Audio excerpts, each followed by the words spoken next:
Hey guys, welcome to my channel. My name is ReadingBear and I hope you are ready for some more stories. And today, we'll take a look at some new malicious compliance content. If you enjoyed my content, please don't forget to subscribe to my channel and post some bear emojis in the comment. And now, let's dive right into the stories. First one is titled, All That Over a Couple Jugs of Water. Not my story, but my dad's from a couple years back. My dad was a dentist for just over 40 years in a small tight-knit neighborhood tucked in a big city. He's no saint, but over the years he built up a reputation as a trusted professional, who genuinely cared about doing good work. If someone couldn't pay, he'd let them pay later. Most of his patients were first-generation immigrants and he learned a good amount of their language to help communicate with them. Suffice to say, he was a pretty good dentist to have. That is until he decided to retire. When the financial crisis hit in 2008-09, my dad had been thinking about retiring for a while, but due to the market crash he decided it would be better to wait it out a couple more years, early 60s, so he had some time. Then in 2015, he decided enough was enough and he had to get out. Business was back up, but at his stage in life it became just a constant headache running a dental practice, constantly worrying about his staff and his office. He needed out. Glossing over a whole saga of him sorting through the process of actually selling his business, around early 2016 he was able to strike a deal with a dental corporation to buy out his practice. Dental corporations seem to be the new age of dentistry, replacing individually owned practices with a multiple offices, referring patients within the corporate structure. A bit sneaky, but it's business. These corporations pull a lot more shady stuff, but the offer they made my dad was a standard: we're buying everything and paying in full. Then you work for us for 3 months and you're done. Easy, right? Day one of my dad's 3-month finale and things aren't looking great. They place this new office manager called Sheila, who seems like she's never managed anything more than her iPhone. My dad, having managed his business for 40+ years, starts asking if she's going to do X, Z or Z, and all he gets in response is, "You're the dentist, I'm the manager. Don't you have teeth to look at?" Hoping that his office doesn't have to fall apart while he's still there, my dad asks his hygienists, front desk staff to go through the regular orders and such, even if the manager forgets. This keeps them afloat for a while. Then, one by one, the staff are beginning to be retrained. Sheila brings in new booking software even she doesn't know how to use, and the front desk can't figure it out. Bookings are a mess, orders are getting missed, and within a couple weeks 2 of them are let go for more competent replacements. My dad is not happy. The staff weren't perfect, but they were from the neighborhood and were also part of the reason why the patients came to his office. Soon after, they fired one of the hygienists for being late for a 3rd time, which leaves only one left. All these staff are being replaced by people, personally vetted, by Sheila. Of course they aren't familiar with the patients or the office, and things are going downhill fast. All the while, Sheila's barking orders at him, power tripping, thinking she's got him by the balls. They haven't found a replacement dentist yet, so they plan on bringing in dentist from a nearby office to fill in the day after he leaves, so no proper transition. Without another dentist, the only person who knows all the little quirks in the office is my dad, and the hygienist, to a degree. At this point, my dad doesn't even care about the office. There was no way his patients would been taken care of here, so better for them to get started on finding somewhere better. It was my dad's last day that Sheila finally slipped. There were no patients booked for the afternoon, so my dad was planning on leaving the office early and getting a head start on his retirement. Sheila had other plans. She asked my dad, as one of her employees, to pick up some water for the operatory equipment, among other supplies that my dad usually had his assistants pick up. In my dad's head, this was a big middle finger to his long career as a dentist, and in that moment something in his head clicked. He asked Sheila, just to clarify, "Do you want me to get water, right?" Sheila was a bit confused, thinking he was being stupid, and replied, Yes? Water? In a bottle? You've been doing this for how long and you've never bought water? To which my dad replied, "Well, I'm just the dentist, and you're the office manager." Not wanting to risk breaching his contract or the sale of his office, my dad slipped my hygienist the order list, had her buy a bunch of jugs of water, with other supplies, which she drove back to the office for him to bring inside, and started his beautiful journey of retirement. Little did Sheila know, operatory equipment is pretty delicate stuff, and for 40 years my dad has clearly instructed his staff to buy distilled water, as regular old water has a hefty amount of minerals which seriously damages dental equipment. According to the hygienist, the entire office went to a screeching halt since all the equipment was malfunctioning, and it took a week for Sheila and the new dentist to even figure out what was wrong. They had electricians come in before calling a service guy for the equipment, which makes no sense. They were already bleeding patients since none of them trusted the new management, and a week of cancellations was essentially a death sentence when it came to the regulars. The hygienist quit a couple weeks from the abuse she was getting from the new staff, but it took a surprising 9 months for the office to close for good. I double-checked Sheila's LinkedIn profile and she got promoted to dental assistant at another one of the corporation's offices. As for my dad, he was pretty bummed to see the whole thing crash and burn, but he was happy to help Sheila land a new job. Next one is titled, "They're All the Same, Just Grab Me One." I'm a parts manager at a dealership that sells, among other things, parts for small engines. Think mowers, generators, snowblowers, etc. When customers come into the store looking for parts for small engines, we almost always need a model and serial number of the engine in order to look up the correct fiche to get them the correct part. 8 of 10 times the customer does not have this information, or they have the wrong information, i.e., the model of the mower, not the engine. Obviously, we'll try to help the customer to avoid them having to leave to get the info and then come back. We'll ask if they bought the equipment from us, or if it had been in for service, then the model might be in our system. Sometimes we're able to ask enough questions and get enough details to be able to make a good guess as to the part they need. Sometimes there is nothing we can do and the customer has to go back to get the model number.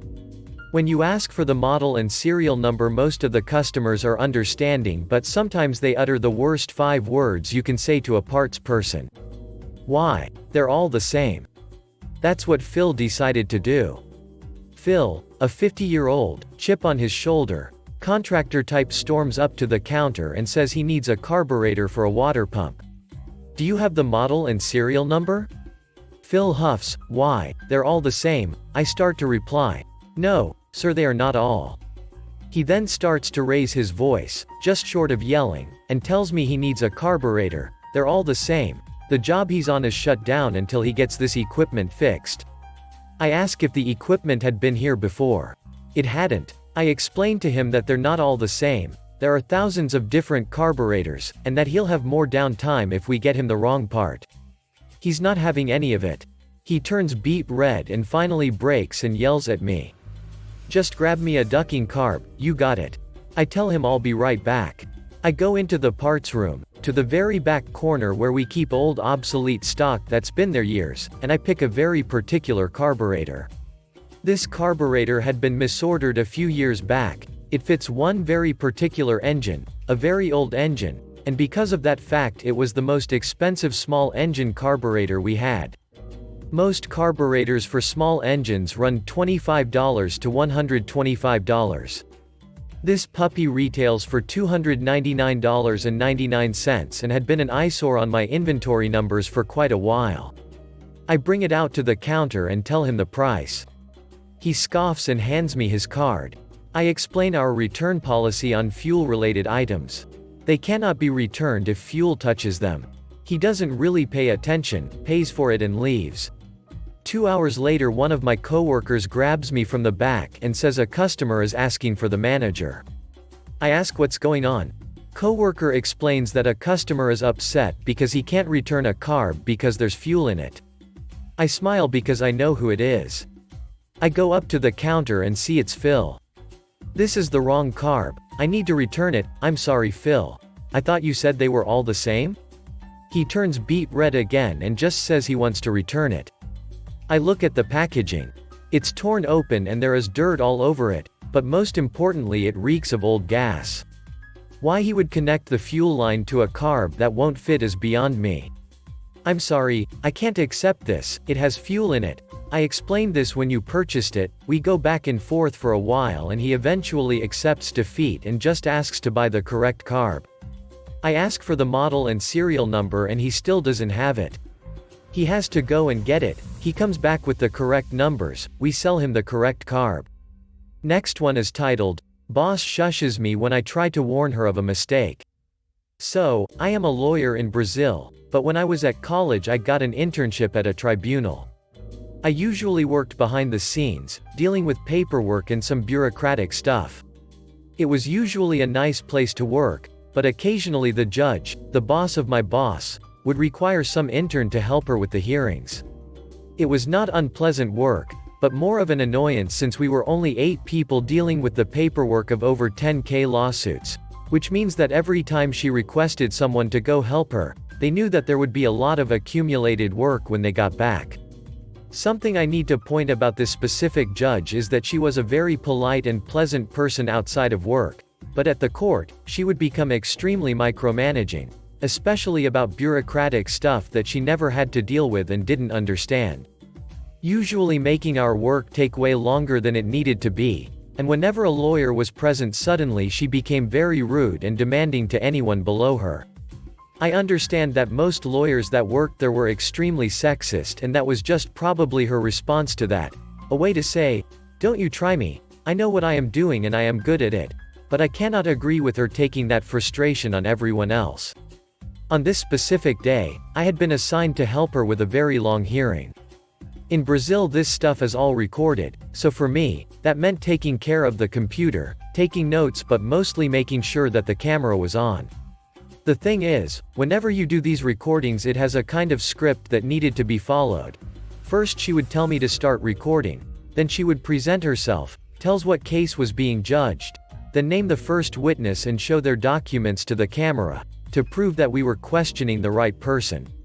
Only after that, she would start questioning the witness, then the lawyers take turns doing the same.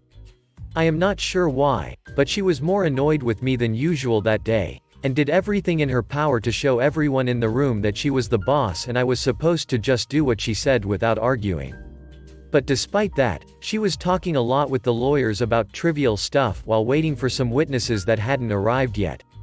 Finally, everyone is there and the hearing can begin, but for some reason, she was so distracted with the conversation, that she forgot about the script and just started questioning the witness without doing the proper presentations and asking me to start recording.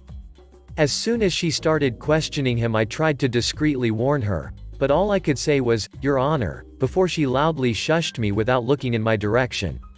It was not at all discreet and everyone was visibly embarrassed, including me, so I did the only thing I could in that situation. Nothing. I couldn't start recording without the presentations and definitely not do it in the middle of the hearing. So I just sat there and waited. After almost half an hour of questioning, she asked me to stop the recording because they would do a small recess. All I could say was, as I tried to warn you, Your Honor, the video was not recording when you started questioning him. She got visibly white and started saying, but you should have, before realizing her mistake. She tried looking around for support but everyone saw the way she shushed me and had that look of, well, he's got a point. I don't know exactly what happened after that because they did the recess anyway and I was sent back to my usual work and didn't get to participate in the rest of the hearing. It was a relief because I had a lot of work to do. I graduated a couple of days later and I don't think there were any big repercussions about this specific mistake, but I heard a few years later that, since her productivity was extremely low, and after other, more serious mistakes, she got demoted. She is an auxiliary judge today, which means that she helps other judges but is not responsible for dealing with any lawsuits on her own. Last one is titled, So We're Not Allowed to Throw Snowballs in the Winter, huh? This is a story that my father is always fond of repeating, describing events that happened when he was a teen. First, a little bit of setup. Living in Norway, especially back in the day, the winters are long, cold, and of course filled with snow. This means that most schools and other clubs, activities etc. that deals with kids, teens have very strict rules about what one is allowed to do, or not do when it comes to said snow. Especially when it comes to snowballs, those rules tend to be very strict. Since there is a lot of snow, temperature changes etc. There's always a lot of gravel and such used to fight the buildup of ice, etc. which can potentially make the snowballs quite dangerous projectiles, so the rules make sense. To some extent at least. My dad had become intimately familiar with those rules, as he had been caught red-handed throwing snowballs on several occasions. This had caused him to receive an ultimatum. No more breaking the rules, or you will be suspended. To make sure that he knew what the rules were, he was told to study them carefully, important to the story. Setup done. One summer, mid-June, there's a massive hailstorm. So big in fact that by the time it's over, the landscape looks like it's winter, with piles of sloppy, icy snow everywhere. Going outside, the adults made sure to remind the kids about the snow rules. They made a point to stop my father in the door, telling him, "You know the rules, we will keep an eye on you, and expect you to follow them to the letter." Cue malicious compliance. You see, the rules were very specific. They specifically stated what you were, and weren't allowed to do with snow, in the winter. Every single rule started with, "In the winter, you are not allowed to." As my father had been forced to study the rules extensively, he knew perfectly well what the rules stated, and went outside, gathering up a piece of snow and hurling it at one of his friends. This of course sparked a massive snowball fight, after which he was led up to the principal's office. Principal: "I assume you know why you're here?" Father: "Not really, no, I don't see how I did anything wrong." Principal: "I thought we made things very clear when it comes to what would happen if you break the rules one more time." Pulls out the book of rules, and flipping to the page. Principal: "Mind reading to me this rule?" Pointing to the rule about snowballs. Father: "During the winter, you are not allowed to throw snowballs." A whole bunch of text specifying what you were not allowed to throw at, and where you were not allowed to throw, etc. Principal: "So, now that you've had a refresher, what do you have to say for yourself?" Father: "What time of year is it?" Principal: "Size." My father got off without any further argument, even getting a commendation from his teacher about his clever way to think outside of the box. The rules were changed to be a lot less specific about the time of year a few weeks later, though it weren't very likely to ever happen again, as hailstorms during the summer is a very rare occurrence in this part of the country at least. Thanks for listening.